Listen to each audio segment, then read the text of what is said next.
Hey everyone, Ryu here. So, we know that next year the Sonic movie's coming out. So I figured, you know, let's talk about how it's gonna suck. Cause I mean that's obvious. And like what an actual good Sonic movie would be. Okay, so what we know about the movie is that it's gonna be a live action CGI hybrid. So it's gonna be like Ninja Turtle, not Ninja Turtles. I guess technically the Michael Bay Ninja Turtles, but not really. Alvin and the Chipmunks, Rock and Bullwinkle, and what else? Yogi Bear, things like that. Okay, and those movies generally don't do well, and it just seems like Hollywood kind of incompetent when it comes to making movies. But that's just my opinion. Or I mean, but then you get like gems like the MCU, but that's beside the point. So basically, the premise of the movie is that Sonic is like a delinquent, anthropomorphic hedgehog. He has to go across the country or journey to San Francisco, I guess, to or with a cop, human cop, to go get his rings before Eggman. It's it's just dumb. Okay, like does that even sound like a good story? It doesn't. Yeah, and I don't know. This whole like the whole premise got me kind of thinking, like cause like we actually experienced kind of having a human in the main cast with Chris Thorndike from Sonic X. Like nobody liked Chris. Part of what makes Sonic like an interesting series is the fact that different characters have different abilities. That's actually part of the reason why people like the adventure games. You know, like Sonic's super fast, Tails can fly, Knuckles can like bust through walls, glide, dig, etc. Yeah, and then you know it also had that like lore that was kind of expanded, like new adventure every game. You know, before Izuka came up with his stupid two worlds thing. In case you don't know what that is, basically when Sonic Colors was coming out, he basically said that Sonic games take place in two universes, one with humans and one without. And Sonic Colors takes place in a world without humans, which makes no sense. He didn't even have to say that because the game took place in space. But anyway, um, basically Sonic X basically had Chris. Chris was just a regular human kid. I want to say he was like 12 or something. But yeah, he was just a regular kid. There was nothing special about him. Okay, and he basically kept getting in the way. And in the series, he got way too much screen time. And if we know anything from these live action CGI hybrids, they always give the like human characters a lot of screen time. Like, yeah, I'm going to include the Michael Bay Ninja Turtles because, like, you watched that first movie and, like, they gave Megan Fox way too much screen time. Yeah, I mean, that might be good for some people, but if you're a fan like me, you're going there to see the Turtles, not April. Yeah, but anyway, basically, I mean, they kind of fixed him in the third season when like he actually did stuff. Yeah, that's a whole different story. But anyway, though, so I feel like they're gonna give this cop way too much screen time, and then they're gonna give like I don't know what they think with Eggman because they have him what's his name, Jim Carrey. It's like why? Yeah, they probably think that there's like no bigger people in Hollywood. That's actually that's actually completely off topic. A problem I had with the movie The Duff. If you guys ever seen that, I know it's a chick movie, but my wife like forced me to watch it with her one time, and I'm like, this is terrible. Then I got the audiobook, and I'm like, this is way better. Like, you know how people always saying the book's always better. And it's kind of funny because people have always been saying that, and yet they always completely, and I do emphasize completely, change the movie. But I digress. My point with that was like, Duff stands for dumb, ugly, fat friends. Okay, the girl in the movie, like, obviously wasn't fat, and they made a point to point that out. Okay, so um, like the girl in the book though, she was overweight. Okay, she was heavy set. Okay, so like it's like so you couldn't hire a bigger girl like to be in the movie, but of course not because there are no overweight people in Hollywood. I guess unless you're a guy, but no joke. Okay, so I'm just rolling back to what I was saying now. So there's this Disney Channel show that like ended that another one my wife also loved called Jessie. Okay, so there's this butler who, not gonna lie, kind of looks like a white Uncle Phil. Okay, like he would have been my choice for Eggman. Yeah, because I don't know, he kind of looks like Eggman, like he's balding and stuff, or at least he was in the show. Don't know what he looks like outside the show, but yeah. But anyway though, we also got these screenshots of like these hints at what Sonic's supposed to look like, or is going to look like, and obviously people are making fun of him.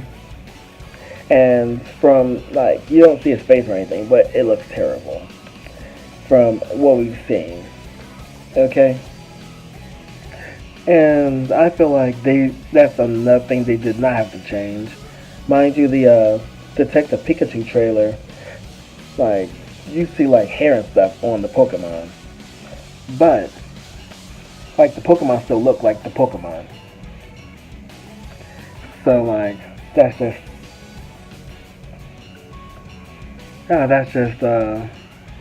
something else. Like I guess to think about. Like I feel like just kind of taking him directly from the games would just work better, especially because, and I'm not talking about from a story point because, not because they've done stuff like that before, and that was just terrible.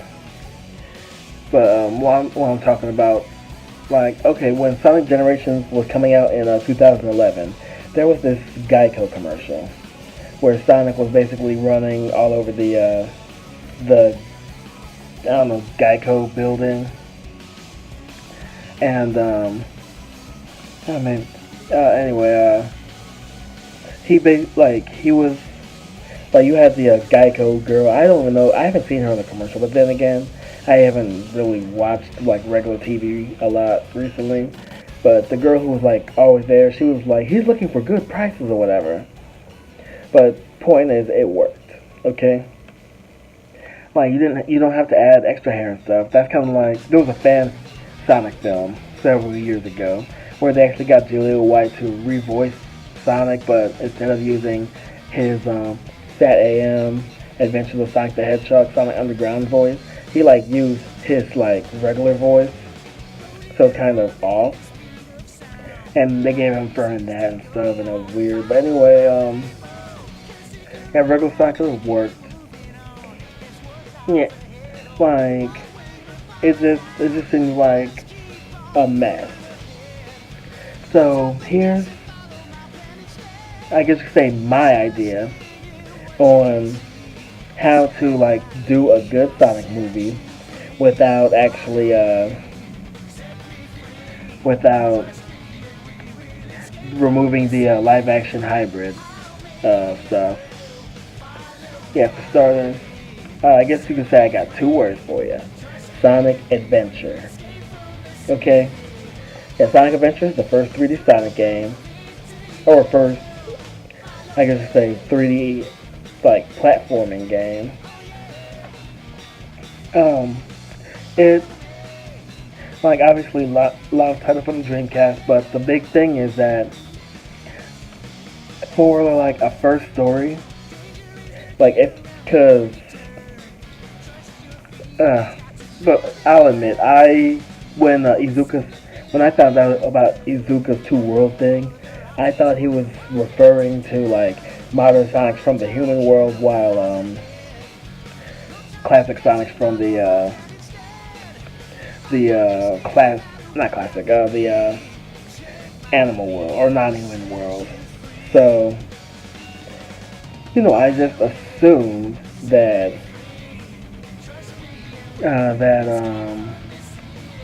that's what he meant until I found out that he actually said that when Colors was coming out. So, rolling back, basically,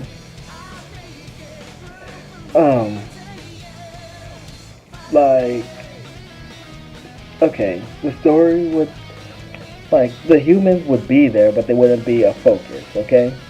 They would be, like, basically background characters, while Sonic and his friends go on an adventure. Yeah, every character from Sonic Adventure would probably be there, except for Big, because Big doesn't really add anything. Yeah, we could get rid of Gamma, because Gamma doesn't add anything. Like, his whole arc is kind of isolated, except for the fact that he has the chaos, not chaos, I don't know, but he has the flicky inside of him. Yeah, so I guess the main characters would basically be Sonic, Tails, Knuckles, and Amy. Like, they would all know each other. Their stories would basically play out the same. Yeah, have an actual human, preferably the butler dude from Jesse, be Dr. Eggman. Like, probably have like a timestamp, kind of like the way Sonic Adventure 2 did. Cause like, if you excluding Big and Gamma, you have essentially 3 to 4 stories going on at once. Okay, because Sonic and Tails are together, like most of the time. So like, you can have like, the opening scene would basically play out the same. Like, cops go, like, Sonic's like, yeah, this is happening, or whatever. And then, like, he sees the cops, follows them, they're shooting at Chaos, the bullets do nothing, Sonic takes down Chaos, and then, he goes through the sewer. Like, Sonic's relaxing on Emerald, whatever, not Emerald Coast, he's relaxing.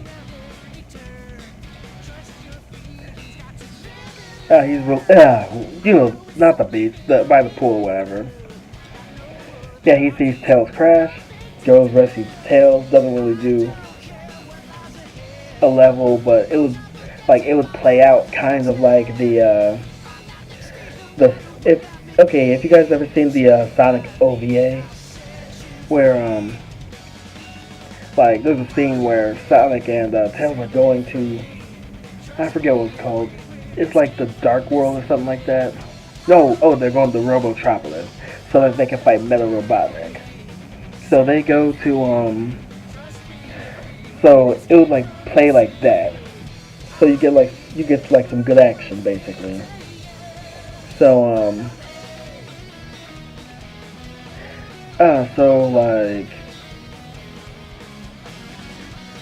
after Sonic rescue Tails, it plays out the same. Okay. Yeah, and then they go to Tails' workshop and fight Eggman. They do the same, Eggman Robotnik thing that they do, you know. Oh, look at the talking egg. I'm Dr. Robotnik type thing. What happened after that? They like go looking for the other Chaos Emeralds, like so you get more action pieces. And I think that I think they have a couple at that point or whatever. So then Knuckles shows up. You know, like the thing that most movies fail at is that they basically just like they try to do an origin story. Origin stories are boring. Okay? Like Sonic Adventure 1 could have been an origin story. But no. I mean I guess technically it was Chaos's origin. Uh maybe I would nix Amy too because Amy doesn't really add anything. So it would just be Sonic, Tails, and Knuckles versus Eggman. Yeah, she doesn't really. Yeah, she doesn't really add anything because she's running from zero the entire time. Yeah, I mean, I guess her only significance would be the Twinkle Park thing, but I don't think that's needed because that has to do more with her. So anyway, Sonic and Knuckles get into a fight, which could play off really good, like another good action piece. And then they talk, it basically plays off the same. Then Sonic tells Knuckles team up against Chaos 4. And like somewhere there, Knuckles like explains Chaos's deal about him like coming out of the Master Emerald and how he has to find the Master Emerald shards. And they like do a flashback of the floating or Angel Island like falling into the sea. Yeah, Sonic and Tails do Sky Chase. Like we could do like Sonic like getting stuck to the past a couple times, like all of them getting stuck to the past and seeing different stuff. Like it could work. Okay, but that takes creativity. Obviously, whatever these directors lack. So, but like I'm just describing it, and I'm like, wow, this would be a really good movie. Obviously, you would have to change things because I like got rid of 3 of the 6 characters, and then end the movie with an epic supersonic fight. Obviously, maybe not the same because not gonna lie, the fight in Sonic Adventure 1 kind of sucked, but like just like do yeah this movie would probably be like 2.5 hours to be honest, but like have a good 30-40 minutes on the egg carrier, like doing all that stuff. Tail stop Tails stopping Eggman's missile, because that would be cool. Sonic going after Eggman by himself. Knuckles restore it. Like, just it would be close to the game, but minor differences because of the missing characters. So I guess that's all I have for you right now. If you guys like this video, be sure to hit that subscribe button, hit the bell for notification, check out some of my other videos, and I will catch you next time. Stay tuned and see you soon.